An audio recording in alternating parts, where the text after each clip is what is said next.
question, c'est médecine intégrative, mort ou survie de la tradition. C'est une grande question à traiter en mineur. On va déjà essayer de défricher un petit peu le sujet avec la question de la définition, parce que dans médecine intégrative, il faut définir médecine intégrative, mais il faut aussi définir ce qu'elle intègre. Et voilà, on va commencer par là. Je propose qu'on commence... alors déjà, je vais présenter tous les gens qui sont ici, parce que pareil, il y a des intervenants d'hier, mais il y en a qui n'ont pas encore pris la parole. Erenui Fonsi, c'est ça, psychiatre de formation. Elle a enrichi sa pratique par l'apport de la médecine traditionnelle chinoise. Elle est en 4e année au CEDRE et elle a commencé à introduire l'acupuncture dans sa pratique. Bonjour. Bonjour. Vous avez des bonjour. Voilà. Hortzing, que vous connaissez tous, médecin généraliste. Si, tous. C'est une star un peu. Désolé d'être star. Non, ne soyez pas désolé. Mais je vous présente quand même, médecin généraliste en Chine, anthropologue. Vous avez fondé le musée de la médecine chinoise pratiquée en Occident. Vous êtes le directeur, vous êtes aussi le directeur de l'Institut de la médecine chinoise en Occident. Et puis, vous avez un parcours dont vous nous avez parlé hier qui est très intéressant. Et puis, on retrouve plus de détails sur vous dans le programme. Bonjour. Bonjour. Bon, vous avez déjà entendu ce matin, mais rebonjour. Bonjour. Christophe Andro, à ma droite, donc à votre gauche, il est formateur en synoncologie et en spécialisation en médecine traditionnelle chinoise. Il exerce en tant que médecin traditionnel chinois spécialisé donc en cancérologie depuis 27 ans et enseigne depuis 20 ans. Ça ne vous rajeunit pas, ça arrive, bonjour. Oh, je vous mets à l'aise tout de suite. Et puis Philippe Rivière, spécialiste en oncologie aussi, en médecine chinoise, et puis il a exercé la médecine chinoise pendant 15 ans à Vancouver, et puis en parallèle il étudie le chinois classique, la langue. Voilà, vous le connaissez déjà. Bonjour. Bonjour. Je termine par vous et je commence par vous, Philippe Rivière. Je viens de vous présenter brièvement donc, et de parler de votre affinité avec la langue. Donc ça m'a donné envie de vous demander à vous, de vous donner cette lourde tâche que de définir la médecine intégrative, de nous aider à la définir, en tous les cas dans un premier temps. Donc, mon expérience sur le continent américain, canadien, mais aussi avec des collègues nord-américains, notamment californiens, me fait mesurer rétrospectivement la différence entre le mot anglais « integrative » et l'usage qui a été fait, l'usage récent du mot « intégratif » en France. Une des premières fois que j'ai vu en 2011 à l'hôpital La Pitié-Salpêtrière, médecine chinoise intégrative. Et c'est un congrès réservé aux médecins de l'assistance publique. Et par un moyen détourné, j'ai pu assister à ce congrès donc, de l'intérieur. Et j'ai vu que le mot intégratif en français était vide de sens. D'autre part, depuis 2011, je sais bien que dans les journaux, les courants sur la santé, on appelle intégratif quand un médecin va faire un peu d'acupuncture ou va prescrire quelques vitamines. Donc il fait de la médecine intégrative. Donc la définition se cherche, en tout cas sur le sol français. Pour faire court, puisqu'il faut une réponse courte, je vais vous montrer ce que, quand on parlait de ça il y a longtemps, et ce que les Chinois faisaient. Médecine chinoise, médecine occidentale, médecine intégrative. C'est comme ça. Vous montrez un beau geste. Mais pas comme ça. Donc pas de rapport de force. Pas de rapport de force, pas de destruction, mais une intégration comme les deux mains du corps. Voilà, donc en chinois c'est Zhongxi Tiere, donc réunion de la tradition occidentale et de la tradition chinoise. Attention, intégratif, ça peut être la médecine intégrative, et aux États-Unis c'est l'oncologie intégrative. Donc c'est différent. Hein. Là, il y a un groupe constitué en 2003 En fait, la première réunion a été à New York et ça s'appelle en anglais Society for Integrative Oncology, SIO. Et donc, ils se sont cherchés pendant 15 ans et ça a fini bien. Donc, ils ont exploré d'autres techniques. Ils intègrent d'autres techniques comme la naturopathie américaine. Mais leur point fort, c'est aussi d'avoir donc des collaborateurs. Maintenant, ils les ont finalement acceptés après 15 ans de problèmes. Donc, c'est assez récent. D'avoir par exemple une collègue à San Francisco, Misha Cohen, qui a été élue au bureau des directeurs, donc, et elle travaille directement avec des oncologues, et pour les cas difficiles, ils font ce qu'on appelle en anglais des round tables, c'est-à-dire des tours de table, et comme un tour de table clinique, qu'est-ce que vous pensez de ce cas-là, etc. Donc ça, il y a une pratique de la médecine intégrative aux États-Unis, ou de l'oncologie intégrative. Voilà, donc j'ai jeté plusieurs pistes et on va essayer d'éclaircir tout ça. Donc vous avez jeté la piste de l'association, de la complémentarité. Quel est votre regard, Christophe Andreau, vous qui êtes synoncologue? Alors, dans l'appellation même de votre pratique, synoncologue, il y a une forme de médecine intégrative. Synoncologue, il y a l'oncologie et puis la médecine chinoise réunies dans un même terme. Oui, tout à fait. C'est des choses qui se sont imposées d'elles-mêmes à travers la pratique de la médecine chinoise, donc sino, bien sûr. Je voulais juste rappeler au passage que j'avais été aussi formé sous les enseignements du professeur Léon Coquelin, et donc m'efforcer de mettre en application les enseignements qu'il nous a donnés sur Zhongyu, les processus oncogènes. Donc pratiquer la médecine chinoise en cancérologie en Occident implique forcément que l'on soit en contact avec la médecine occidentale. On ne peut pas faire l'impasse sur le fait que les patients sont aussi suivis en médecine occidentale. Et donc il est nécessaire, je pense aussi, de notre part, d'avoir quelques connaissances sur la médecine occidentale en matière de cancérologie pour accompagner au mieux les patients dans la combinaison des deux médecines. Donc effectivement, la terminologie après est importante parce que on a souvent entendu parler des termes de médecine parallèle. Bon, ce qui est parallèle ne se rencontre jamais, ce qui n'est pas le cas là en l'occurrence. On peut trouver des termes d'intégration aussi, intégrative, qui, de mon point de vue, peut avoir un côté positif, peut-être un peu comme là. Justement, après, on parlera des côtés de ce que l'intégrative absorbe trop peut-être ou fait mourir, comme le mot est employé dans l'intitulé de cette table ronde, mort ou survie. Donc après, on parlera, une fois tous ces termes définis, de ce qui est absorbé ou de ce qui est mis en valeur. Et est-ce que ce sont les bons termes d'ailleurs? Je ne sais pas.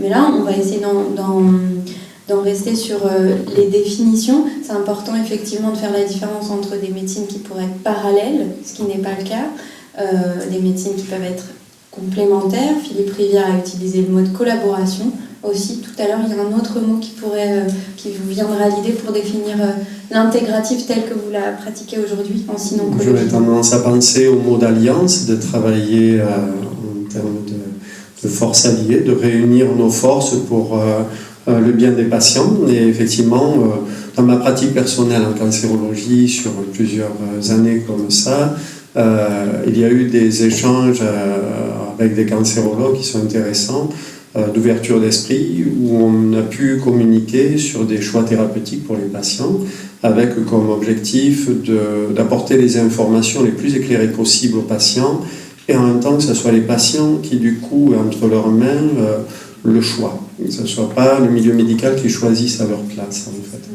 Ça, c'est important, cette notion de choix. Je pense qu'il faudra qu'on y revienne dessus. Le choix, une notion qui est liée au patient, justement. Voilà, ça met le patient au centre, en fait. Et ce qui s'intègre, du coup, pour parler d'intégration, médecine intégrative, avec l'idée, un professeur, Roy Holt, qui disait que la médecine du futur serait une médecine qui s'appuie sur ce qu'il appelle le P4, c'est-à-dire la médecine prédictive, la médecine préventive, la médecine personnalisée et en même temps la médecine participative.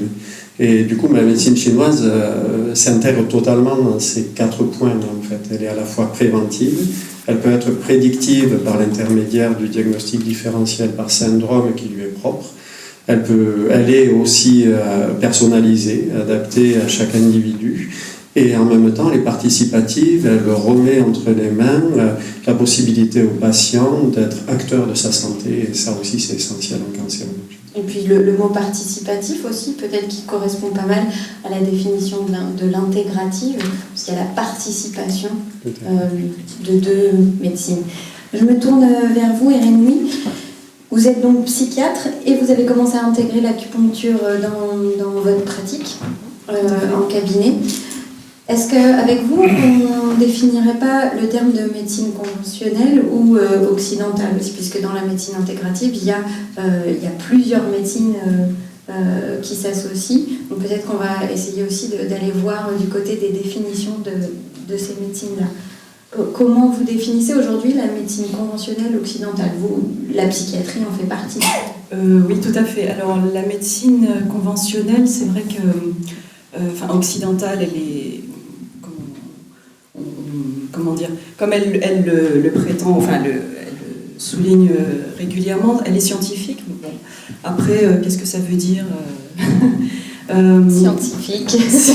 C'est ça, ouais. On peut aller le voir. Médecine, qui est censée être fondée sur des preuves.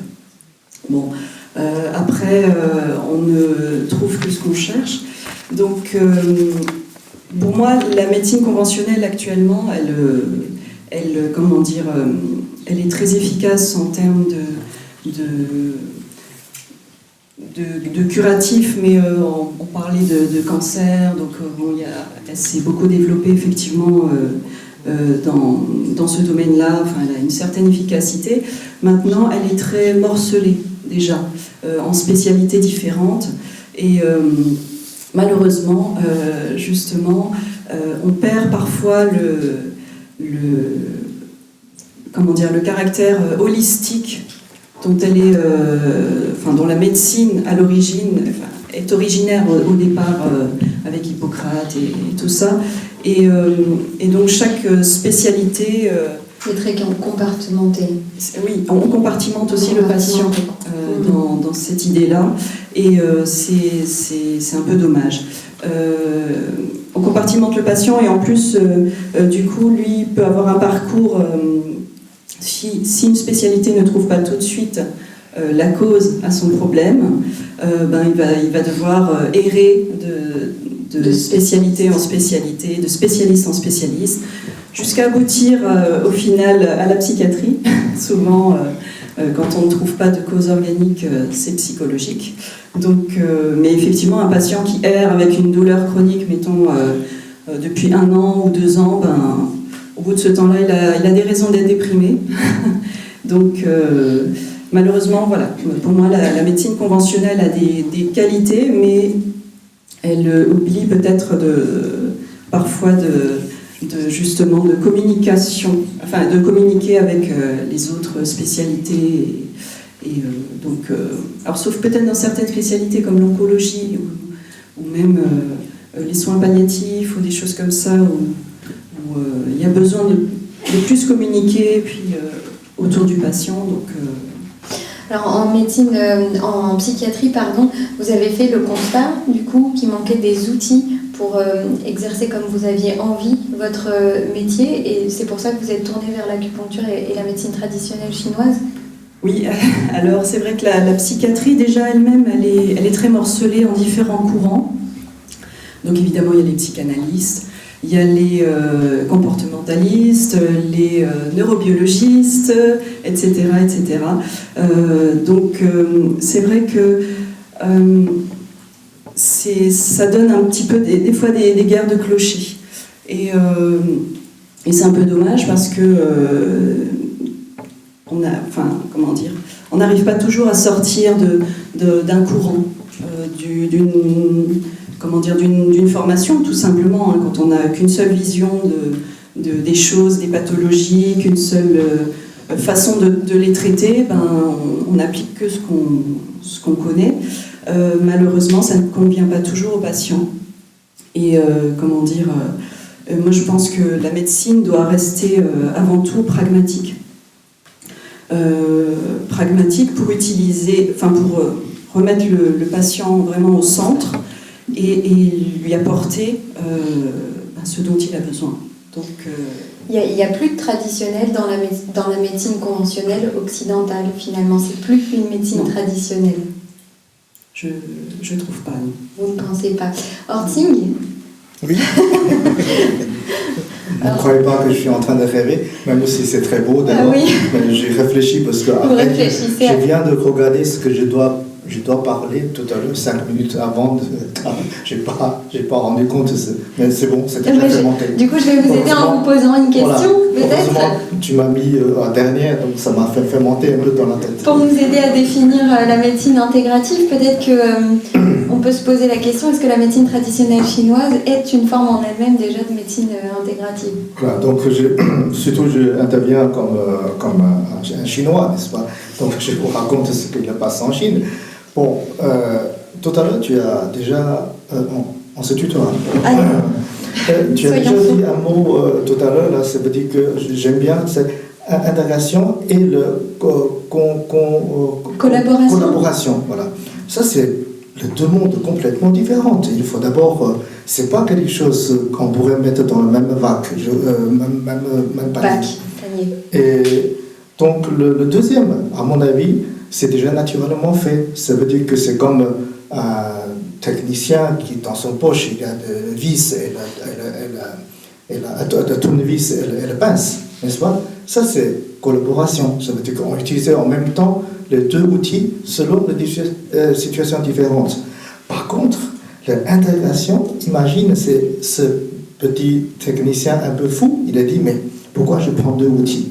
Je vais intégrer mon tournevis et le pince en fabriquant un nouveau outil qui arrive de même tirer le clou et en même temps déviser le vis. Voilà, l'idée est bonne, mais normalement, à mon avis, à la fin, il ne peut ni... peut-être pas très efficace. Voilà.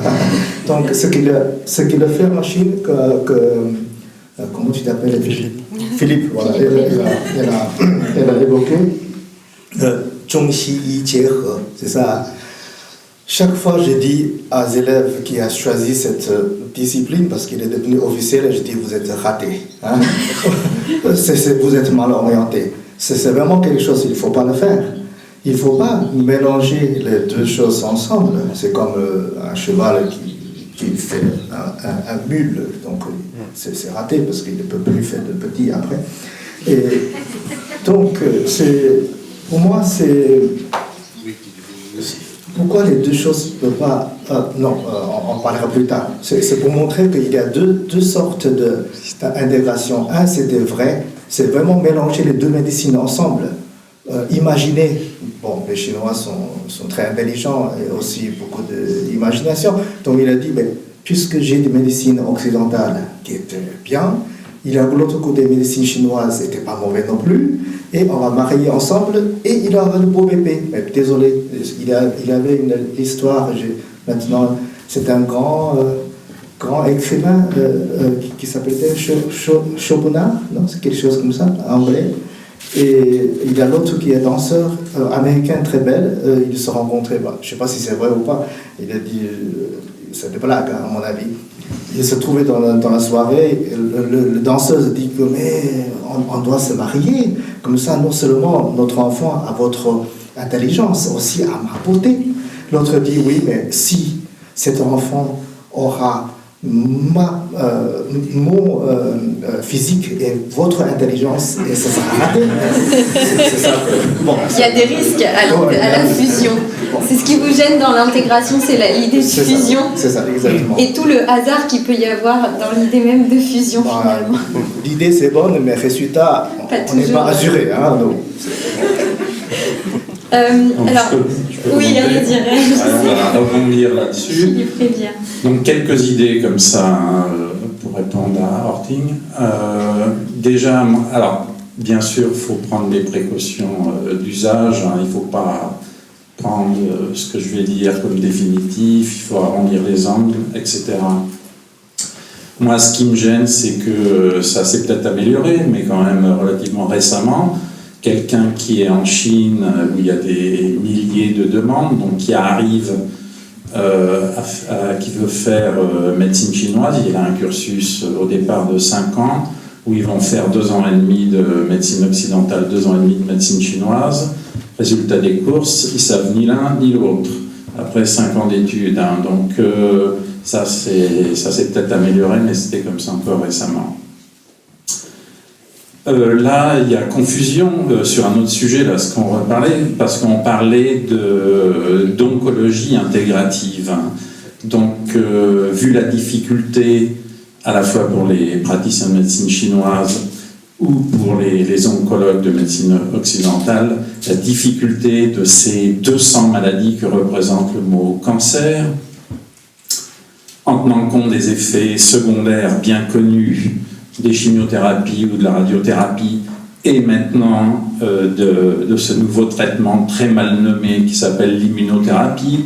Comprenez le système immunitaire de la tumeur, surtout pas du patient.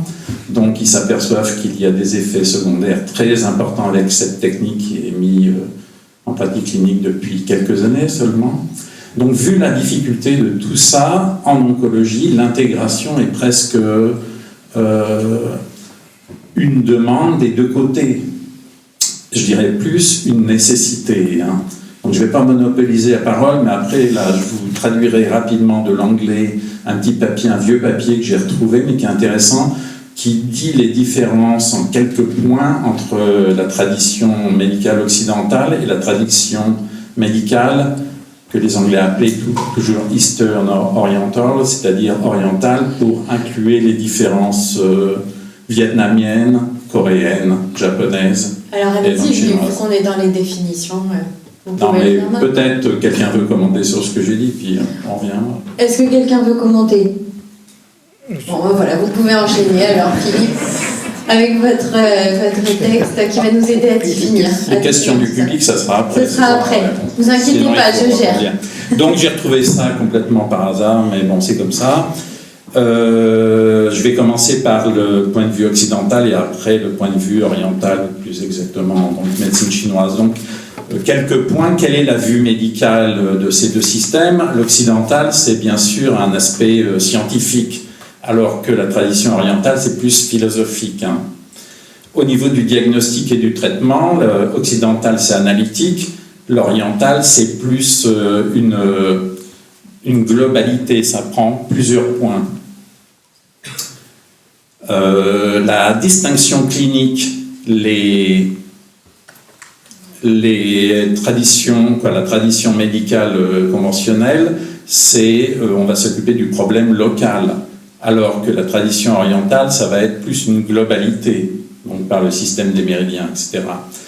Au niveau des médecines, c'est-à-dire des produits médicamenteux, là, bien sûr, la médecine occidentale, c'est des produits chimiques, d'origine chimique, alors que la tradition orientale, naturelle.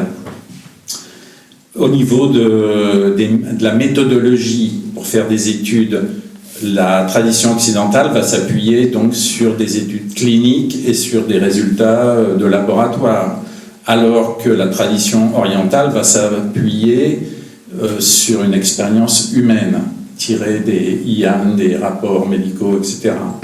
Au niveau de la vue d'ensemble, on traite une maladie en système occidental, alors qu'on traite aussi les maladies en tradition orientale, mais aussi il y a un aspect beaucoup plus important, la prévention, qui n'est pas pris en charge par la médecine occidentale. Le traitement occidental, il est standardisé par des études cliniques, alors que le traitement oriental, il est individualisé.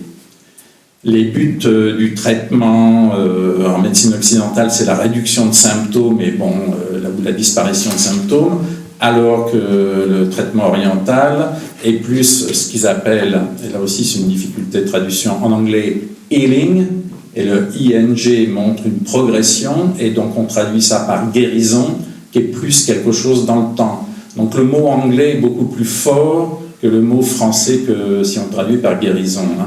Donc la tradition orientale est plus dans cet accompagnement de guérison qui dure sur le temps, incluant la prévention.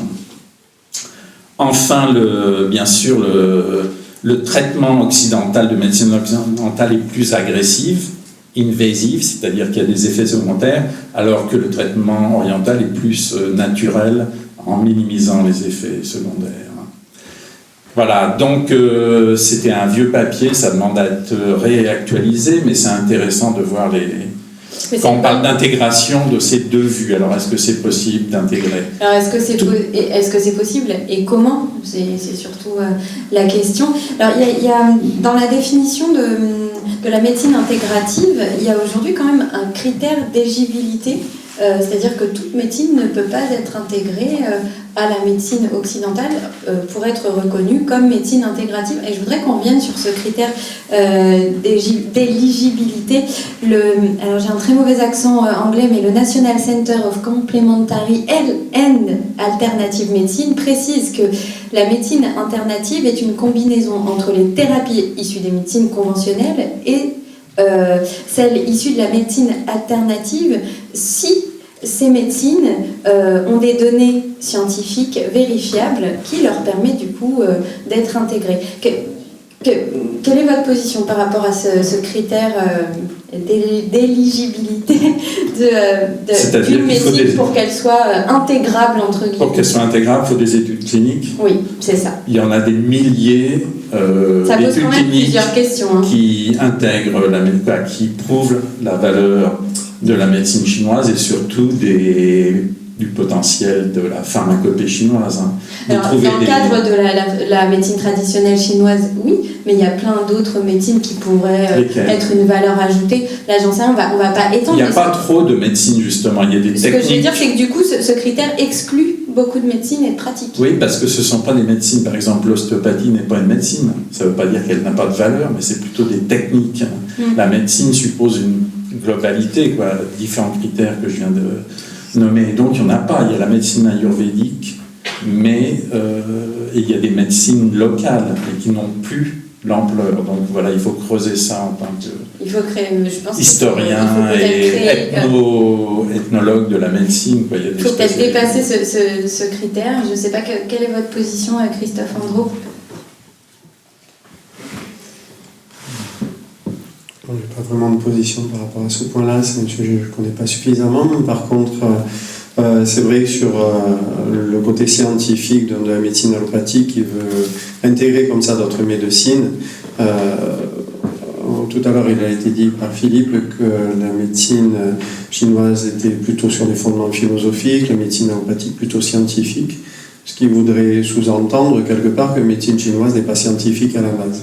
Or, à la base, la médecine chinoise s'origine dans le taoïsme originel qui partait de la matérialité et qui était matérialiste à la base pour expliquer l'immatériel. Donc en fait, c'est une médecine totalement scientifique. Donc, comme il était dit tout à l'heure aussi, peut-être de réfléchir sur la notion de science elle-même, du côté scientifique. Voilà, donc oui, après, je pense, pour la médecine chinoise, je pense qu'il n'y a aucun souci, on peut démontrer scientifiquement la valeur de la médecine chinoise à travers des études randomisées, à travers des études en laboratoire, dans des cas cliniques. Après, le fait que ça exclut d'autres médecines, c'est fort possible, je ne connais pas suffisamment les autres médecines. Oui, Erin, vous voulez réagir sur ce point-là ? Oui, alors c'est vrai qu'on parle de médecine intégrative. La médecine chinoise est un système complexe et complet. C'est vrai qu'actuellement en France, on parle surtout de médecine alternative et complémentaire, donc les MAC. Le souci, c'est qu'on n'intègre qu'une partie de la médecine chinoise actuellement, en l'occurrence l'acupuncture, donc dont les effets ont été reconnus et heureusement, mais qui, là encore, c'est compliqué pour l'acupuncture, par exemple, de prouver aussi scientifiquement son efficacité, parce que on lui applique pour ça, pour cette reconnaissance et cette éligibilité scientifique, des procédures qui ne s'adaptent plus aux patients. Donc Ah oui, ça pose la question de la procédure, si on part du principe que chaque patient est différent. D'une part, le choix de points sera différent en fonction des patients, du terrain, parce qu'à pathologie égale, des fois, on peut modifier quelques points pour s'adapter aux patients, mais surtout, ça doit être des études randomisées en double aveugle. Donc, comment on fait la différence entre une acupuncture, réelle et une acupuncture placebo? Là aussi, c'est complexe. Donc, un système de sélection finalement pas du tout adapté. Non. On peut bien le dire. Mais juste, je voulais rajouter, je reviendrai plus tard peut-être sur l'idée quand même que, je disais que la médecine conventionnelle occidentale n'avait plus de tradition. On garde aussi quand même des praticiens. Donc, en l'occurrence, les médecins généralistes qui, eux, restent, qui sont au premier contact avec les patients et qui s'occupent de leurs patients et pas que de leur pathologie. Maintenant, c'est vrai qu'ils n'ont pas forcément tous les outils pour traiter les patients, donc ils sont obligés d'adresser à des spécialistes, des confrères, du coup. Mais c'est vrai que... ils n'ont pas forcément beaucoup de temps. C'est vrai que la machine administrative française est assez lourde. Et puis, mais c'est vrai que c'est un peu les résistants aujourd'hui, les gardiens de la tradition en médecine occidentale aujourd'hui, même si l'évolution actuelle, scientifique ou très morcelée en spécialités différentes, les contraint un petit peu. Orting, alors finalement, qu'est-ce que la médecine intégrative, en intégrant, risque d'altérer? Je crois que le sujet a un petit peu changé parce que je croyais que tout à l'heure on a parlé de la définition et aussi finalement, est-ce que c'est bon ou bien pas bon. Maintenant, on a changé un petit peu pour savoir est-ce qu'il y a des possibilités pour intégrer des médecines parallèles dans un système légitime de médecine conventionnelle. Bon, ça c'est intéressant parce que ça touche tout le monde, mais comme un Chinois, je joue toujours cette apparence chinoiserie, mais finalement je ne suis pas très chinois, vous êtes beaucoup plus chinois que moi. Et en Chine, on dit que il ne faut pas si bête de couper des pieds pour adapter des chaussures. Voilà, c'est ça que je voulais dire. Qu'est-ce que ça veut dire? Ça veut dire que la médecine, c'est quelque chose qui existait depuis notre naissance de humain. Donc ça, c'est le pied. Le pied qui pousse, les pieds qui poussent dans sa nature. D'un coup, il y a une chaussure qui arrive, qui s'appelle médecine scientifique ou bien scientifique tout court. Ça veut dire qu'il y a, dans notre histoire humaine, il y a une groupe de personnes qui est en Europe, qui a tout de suite pensé que oui, si on utilisait des méthodologies scientifiques qui a déjà une bonne réussite dans notre domaine, dans la médecine, ça va avancer notre pratique médecine, donner beaucoup d'efficacité. Oui, pour certaines choses-là. C'est pour ça qu'il est devenu, dominante et conventionnelle. Puisqu'il est conventionnel, ça veut dire que cette pied a une chaussure qu'il adapte très bien. Il a dit, puisque je suis conventionnel, maintenant, tous les pieds du monde doivent rentrer dans cette chaussure. C'est pour ça qu'on est en train de parler des choses dans l'inverse. Et pourquoi on doit couper notre pied, rentrer dans la chaussure de l'autre? Je n'ai rien contre de médecine conventionnelle et scientifique. Désolé, je suis un médecin aussi scientifique. Je trouve que cette chaussure-là est très bien pour ses pieds. Cette chaussure, critère scientifique, est primordial pour qu'on pratique bien la médecine scientifique. Or, c'est la même chaussure, ce sera catastrophique pour les autres pieds. C'est tout. Donc, moi, je ne suis pas pour couper le pied de quelconque pour rentrer dans cette chaussure conventionnelle. Voilà. Il faut changer la politique, la tête de cette médecine conventionnelle, au lieu de couper tous les pieds, grands, petits, et rentrer forcément dans cette chaussure. Il faut changer de stratégie de lutte. Et pas... Voilà, c'est bon. changer de stratégie de lutte. Donc un commentaire sur ce que je dis, ça fait, tout ce business, ça va faire avancer l'industrie de la chaussure. Même pour la médecine chinoise, on va avoir des super chaussures, mais d'autres que ça, c'est autre scientifiques. chose. Voilà. Je suis d'accord avec Mais je vais aussi rebondir sur ce qu'a dit Christophe. Oui, la médecine chinoise est scientifique même dès l'origine. Et en fait, je retourne la chose. Le problème, c'est qu'il n'y a pas de philosophie dans la médecine occidentale.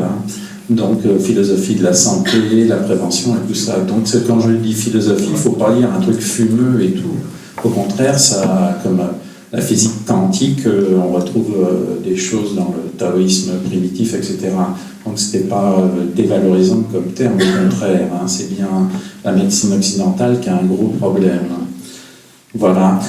Simplement un commentaire. Moi, je fais de la médecine intégrative de facto, qu'on s'occupe donc d'aider, d'accompagner les gens pendant chimio au rayon. La première chose que je demande, c'est quand même le dernier bilan sanguin, et je regarde le bilan sanguin, bien sûr, ce que la personne va prendre, etc., avant de faire l'anamnèse et de faire le protocole de médecine chinoise.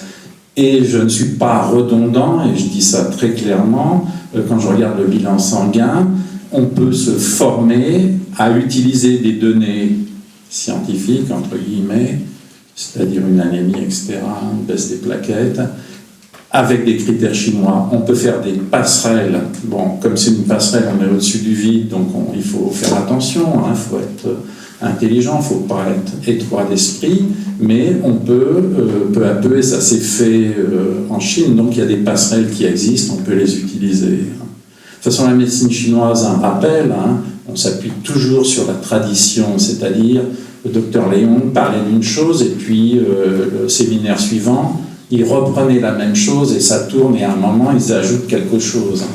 Donc on a toujours cette espèce de transmission yin un peu loin du spectaculaire. Et donc dans notre pratique, c'est aussi comme ça. Il faut avoir une pratique plutôt de type yin plutôt que l'esbrouf. Christophe Andro, qui pratiquait aussi l'oncologie, la synoncologie. Comment vous vivez justement cette collaboration, complémentarité? Déjà, il faut peut-être souligner que vous ne remplacez jamais le protocole conventionnel chinois, n'importe quoi, le protocole conventionnel occidental par un protocole de traitement alternatif. Vous les associez, vous ne remplacez pas l'un par l'autre. Voilà, donc personnellement, je pense qu'il est bon d'associer les deux médecines en termes de cancérologie. Si on voulait traiter des patients atteints de cancer uniquement en médecine chinoise, il est absolument nécessaire d'avoir une connaissance très approfondie des cancers spécifiques, de leur évolution, et aussi de nos capacités. Il y a des situations dans lesquelles, si on utilisait la médecine chinoise seule, sans avoir de connaissances suffisantes dans le cancer traité, on serait dans des situations très délicates. Je pense par exemple à des leucémies qui seraient des leucémies aiguës, avec dans la moelle osseuse des blastes, donc des cellules malignes qui soient supérieures à 30%. À ce stade-là du diagnostic, la survie des patients est en général mesurée à 3 mois. En 3 mois de pharmacopée, on a intérêt d'être sûr à 100% de réduire de façon évidente les blastes et les cellules malignes dans la moelle. Si on n'y arrive pas, la chance de guérison est nulle. Donc du coup, traiter des patients atteints de cancer uniquement avec la médecine chinoise sans avoir ces connaissances requises, c'est plus que délicat. Il y a des situations aussi dans lesquelles, par exemple, en stade avancé de cancer du pancréas, avec obstruction du duodénum, la personne ne peut plus avaler quoi que ce soit. Tout ce qu'elle va avaler, elle va le revomir. Donc même une prescription de pharmacopée ne peut pas être digérée. Et là, la médecine occidentale nous apporte une aide précieuse avec 3 fois rien, de juste mettre une canule au niveau du duodénum métallique et qui permette de digérer et donc de prendre la pharmacopée et peut-être de sauver la personne. Donc, en ce sens-là, pour moi, l'intégration, le travail en collaboration des deux médecines est vraiment précieuse en médecine, en cancérologie. soigner des cancers uniquement par médecine chinoise, je ne dis pas pour autant que ce soit impossible. Mais ça nécessite une connaissance pointue des cancers en question, avec bien des détails. Même dans des tumeurs cérébrales, l'évolution de la maladie n'est pas la même selon que c'est un glioblastome, un astrocytome. Sur la nature des cellules malignes, l'évolution est différente et on a intérêt de bien connaître ces détails. Maintenant, en médecine chinoise, on peut faire des choses qui relèvent, j'aime pas trop ce terme-là, mais qui relèvent du miracle. Parfois, ça m'est arrivé, par exemple, de soigner un patient pour une tumeur cérébrale où elle était tellement volumineuse, grosse comme un pamplemousse dans la tête, les actes chirurgicaux étaient plus possibles, la chimiothérapie ne passait plus la barrière du tronc cérébral, ne fonctionnait pas, et la radiothérapie, c'était trop volumineux. Donc, résultat des courses, le patient est resté en observation clinique avec des bilans, et en fait, en 5 mois de pharmacopée juste avec la médecine chinoise, la masse tumorale est devenue grosse comme l'ongle du petit doigt. Donc, ce qui montre que la médecine chinoise peut être extrêmement efficace. Mais c'est délicat d'utiliser seul. À mon avis, il faut une connaissance très profonde de la médecine chinoise et de la cancérologie. Votre témoignage sur la médecine intégrative, il est plutôt positif. Et simplement attendez 30 secondes et juste je finis parce qu'on va faire le dernier tour de table, donc comme ça vous aurez aussi votre mot de la fin chacun puisque l'heure avance. Donc pour vous il y a plutôt survie ou de la tradition dans la médecine intégrative ou au contraire mort? En fait les deux sont possibles, c'est là où notre positionnement est important. Il est important que l'on garde bien la tradition médicale chinoise et que l'on évite, un peu comme disait tout à l'heure Horting, une médecine de mélange qui débouche peut-être sur une médecine hybride, si j'ai bien compris le sujet, qui risque de ne pas être du tout fécond et même nocif. Il y a déjà eu des situations comme ça dans le passé, je ne sais plus si c'était en 86 ou 89 aux États-Unis, de personnes qui sont décédées parce que dans la même pharmacopée, on mélangeait des plantes chinoises et des médicaments allopathiques. Et en fait, le cocktail peut être mortel. Donc, en fait, ça devient une autre médecine. Voilà, et c'est une médecine qui, du coup, peut être très, très, peut-être dangereuse ou pas efficace, quoi. Donc ça, c'est un des écueils qu'on peut avoir dans la combinaison des médecines. Donc il y a plein de petits dangers comme ça. Pareil, la notion d'intégration de la médecine chinoise en médecine allopathique, il faut voir si ce terme d'intégration n'est pas aussi synonyme d'appropriation. La médecine occidentale s'approprie les bienfaits des médecines douces pour redorer son blason, si je peux dire ainsi, ou si c'est une véritable intention positive. Quand je vois que certains centres hospitaliers ou des centres qui servent à soigner des cancéreux demandent à des praticiens de médecine chinoise de pratiquer gratuitement, de faire du bénévolat, je me dis, est-ce que c'est une véritable intégration d'une médecine reconnue? Si c'était le cas, pourquoi on demande dans un métier de ne pas être payé pour travailler? Dans tous les métiers, on travaille pas forcément juste gratuitement. Donc, je sais qu'il n'y a pour moi aucun souci d'être généreux de pratiquer gratuitement, mais voilà, il y a un risque derrière d'appropriation, de domination d'une médecine sur l'autre à travers ce type de démarche. Voilà, donc pour moi, il y a plusieurs écueils comme ça. Et si on fait de la recherche, qu'elle soit randomisée, qu'on a parlé tout à l'heure, ou en laboratoire moléculaire, etc., effectivement, il nous faudra prendre en même temps en considération des principes traditionnels de la médecine chinoise, comme la notion toute simple et essentielle des syndromes, pour faire du diagnostic différentiel par syndrome, et non plus se baser sur une étude scientifique d'une maladie, mais sur une maladie sur la base des syndromes. Par exemple, des molécules qui vont traiter un cancer du sein, en médecine chinoise, des cancers du sein, il y a un minimum 10 syndromes majeurs différents qui vont se traiter des fois de manière totalement opposée, diamétralement opposée. Donc on arrive comme ça à des choses qui peuvent être des dangers dans l'intégration et des aspects négatifs même. Merci. Philippe Rivière. C'est le mot de la fin Alors c'est votre mot de la fin. Bon, ça va. Votre mot de la fin, et puis peut-être lié aussi à cette question, vous avez utilisé le mot de domination, dans la question de cette table ronde, on peut, et dans le risque, il y a que, effectivement, enfin, on peut se poser la question de quelle médecine intègre quelle médecine dans la question de la médecine intégrative. Et là, il y a à nouveau cette problématique de la domination. Alors, dans votre geste, il n'y avait pas le geste de la domination, mais il y avait le geste du conflit. C'est pas une domination. Ah non, je voulais simplement relever tout à l'heure un point. Il y a la personne peut-être suivie par le corps médical classique pour les analyses, scanners, etc. Mais il n'y a plus d'option de traitement possible. Donc, il y a un champ libre pour la médecine chinoise, toujours sous contrôle. Donc, dans la pratique, il n'y a pas d'opposition ou d'agressivité. Là, c'est très clair. Libre donc, sous contrôle, mais le contrôle de qui? C'est toujours ça le problème. Ça crée une relation conflictuelle. Non, ça ne crée pas de... Quand les médecins disent bah, « écoutez, on ne peut plus rien pour vous, mais on accepte de vous suivre », ils n'iront jamais... puisqu'ils ont épuisé toutes les solutions thérapeutiques, d'après leur point de vue. Donc il y a aussi ça, et ça devient en fait pas fréquent, mais on le rencontre souvent. Je pense, puisque c'est le mot de la fin, bien sûr il y aurait des tas de choses à dire, mais il faut resituer toute cette pratique de médecine intégrative avec un acteur essentiel, c'est-à-dire le patient lui-même. Donc là, je vais vous traduire aussi quelque chose. Les usagers eux-mêmes, c'est les usagers eux-mêmes qui, c'est dit là, et ça date de plusieurs années, qui conduisent au changement. C'est sous la demande des usagers de la médecine chinoise que le changement va arriver.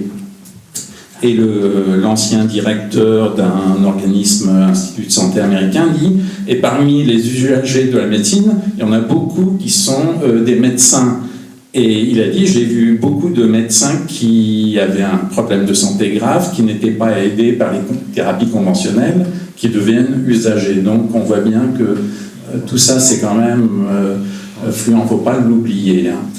Et je voudrais terminer peut-être par une petite histoire. En 2009, je suivais pendant une dizaine d'années à Vancouver une personne avec un cancer et métastase, et la qualité de vie était bonne. Et en 2009, au début de l'année 2009, je suis rentré en France pendant quelques mois pour suivre des cours de chinois classique à la Sorbonne. Et je suis rentré fin juillet 2009, et donc bien sûr j'étais en relation avec cette personne et les traitements se poursuivaient, de soutien, disons, et d'accompagnement pour la qualité de vie, mais il y avait évolution de la pathologie. Et en fait, je suis rentré le 31 juillet 2009 à Vancouver, j'ai revu cette personne, elle m'attendait, et elle est décédée quelques jours après. Donc l'impact de la médecine chinoise, quand on parle là aussi de philosophie, c'est beaucoup plus subtil. Je ne dis pas que ça n'arrive pas à des praticiens de médecine occidentale, mais je voulais souligner à travers ce petit exemple la vibration, les vibrations que la médecine chinoise. Ce n'est pas simplement une question de technique, d'acupuncture ou de propreté des botanicals, comme j'appelle ça, parce que les plantes chinoises, ça fait un peu... Il faut se méfier au nom. Donc j'emploie un mot anglais, mais j'explique, bien sûr. Voilà, je voulais terminer là-dessus. Louis, sur la question de ce qui survit ou de ce qui se perd dans la médecine intégrative, finalement, c'est le sujet de cette deuxième table ronde. Oui, alors je pense que, juste pour reprendre ce que disait Ting tout à l'heure, c'est vrai que s'il n'y a pas de fusion, pas vraiment de grand-chose qui se perd. De toute façon, même là, on parle de médecine, conventionnelle comme étant princeps, en tout cas dans notre pays, enfin en Occident, et puis la médecine occidentale, la médecine chinoise qui viendrait intégrer un petit peu le parcours de soins du patient, mais la prise en charge du patient. Mais justement, la médecine traditionnelle chinoise, c'est peut-être elle qui peut réveiller aussi la tradition en médecine occidentale. Et puis je le disais tout à l'heure, les médecins généralistes qui sont auprès des patients, vraiment, qui les connaissent bien, sont des médecins de famille. Ce sera la troisième table ronde de cet après-midi, mais sont vraiment, au cœur de la prise en charge du patient. Et justement, quand la médecine est exercée dans un esprit humaniste, c'est peut-être ça aussi la philosophie qui persiste, enfin, ou qui devrait, qui se perd un peu malheureusement, mais qui pourrait rester quand même en médecine occidentale et quand on garde l'esprit humaniste, de toute façon, on peut, avec le patient au cœur de nos préoccupations, de toute façon, on intègre forcément sans il y a un Larsen. Oui, il y a un Larsen. C'est pas on intègre sans tuer, parce que au final, on se bat pour la vie, tout simplement. Intégrer sans tuer, intégrer avec le respect, et du coup Tout à toujours fait. en replaçant le patient En collaboration, au centre des effectivement. interrogations.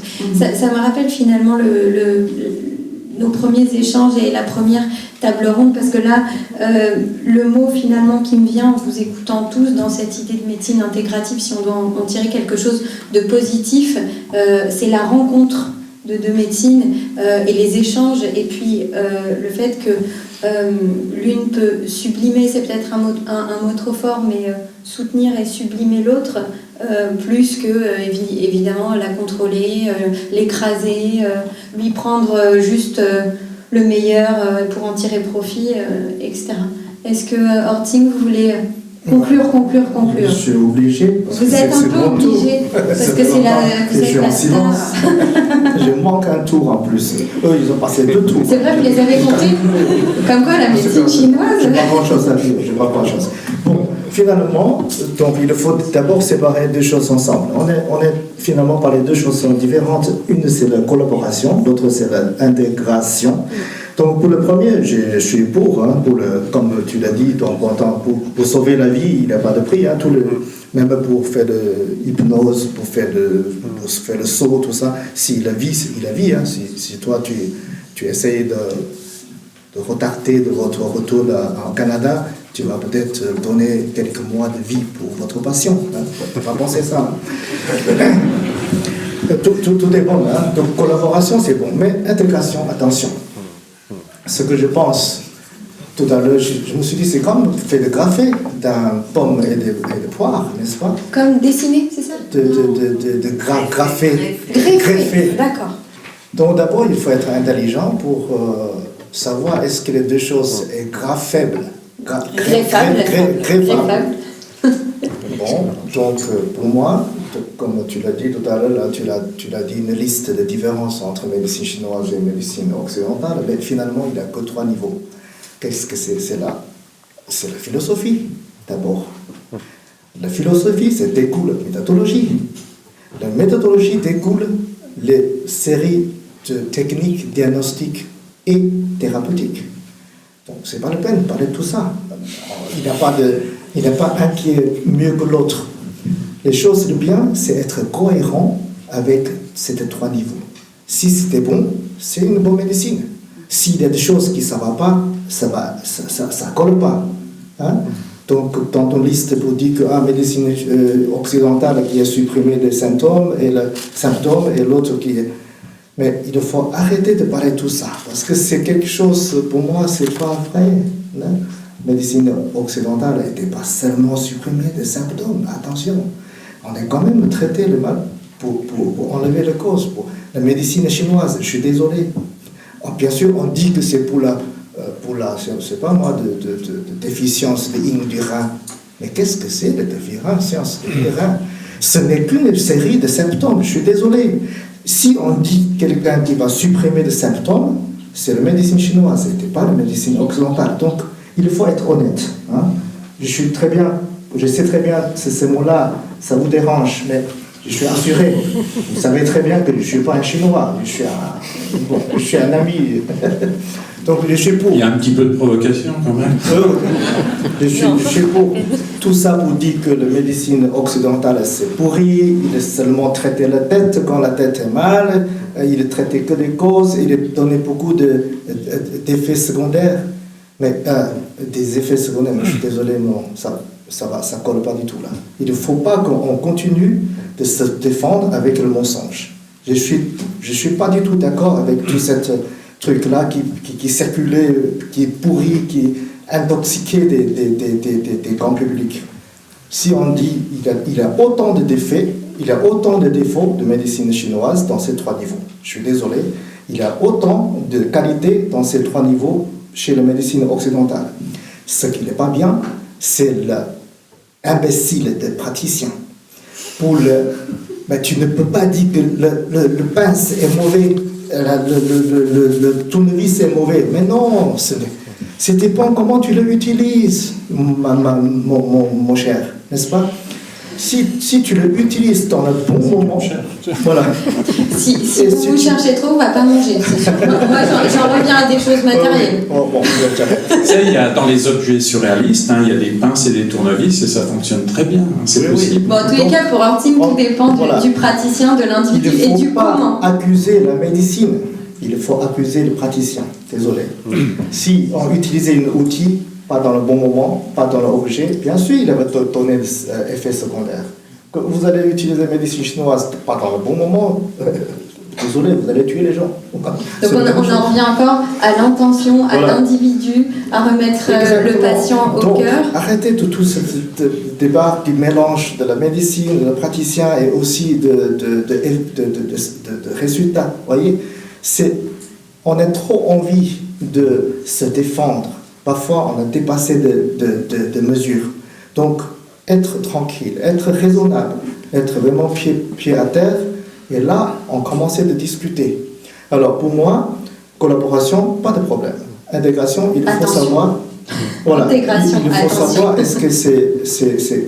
Donc, je reviens, il n'y a que 3 niveaux. Donc, dans ces 3 niveaux-là, on sait très bien que médecine chinoise, médecine occidentale, au tout début, le point de vue sur le monde. Donc, c'est philosophiquement différent. Alors, à cause de cette philosophie différente, pourquoi? Donc, c'est le chi et l'atome, n'est-ce pas? Atome, c'est le grec, le chi, c'est la chinoiserie. Donc, une, c'est visible, l'autre, c'est invisible. Donc, la méthodologie, c'est spéculation, c'est essayer de trouver une logique entre le monde visible, c'est le symptôme, et le monde invisible, c'est la circulation de chi intérieur. Or, la médecine occidentale, à tout début, vous dites qu'il n'y a pas de philosophie. Désolé, il y a de philosophie. Il y a de philosophie de grec. Ça veut dire que l'atome, tout est visible. Le phénomène de monde, ce sont des actions entre l'atome. C'est pour ça qu'en Occident, on a fait tous les efforts pour inventer des instruments de le voir. Donc, le corps est devenu transparent. Donc, il a résolu une grande partie qui est physique, qui est mécanique. Les dentistes, par exemple, c'est le meilleur. Si tu vois un Chinois qui règle votre dent, je suis désolé, je ne suis pas assuré. Pardon, c'est vraiment compliqué.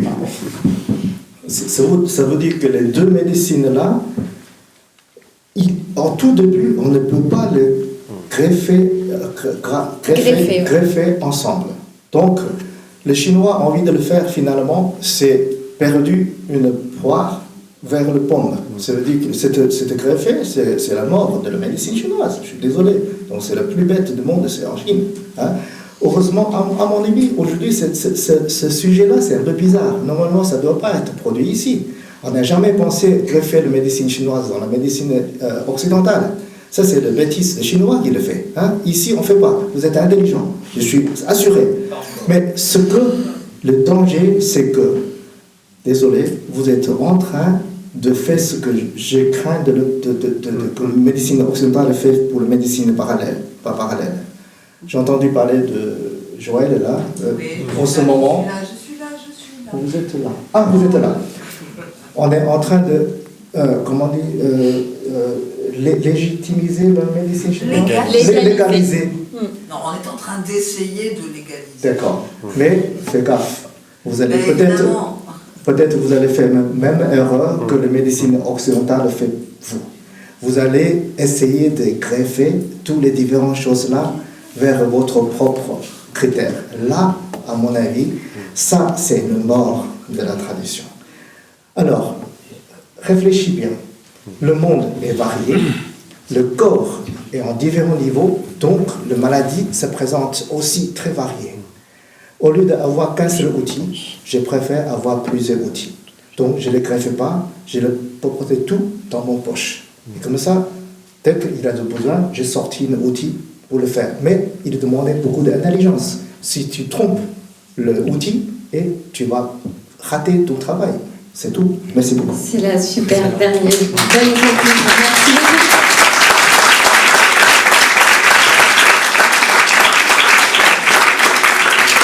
Du coup, la question que je me pose, moi, finalement, en vous entendant, c'est juste une question de mots. On en revient à ce qu'on disait au début. Est-ce que le mot de médecine intégrative est vraiment le bon mot Collaboratif. Collaboratif, ce serait peut-être mieux. Il faut peut-être changer ce mot-là, mais pour le changer, il y a du travail.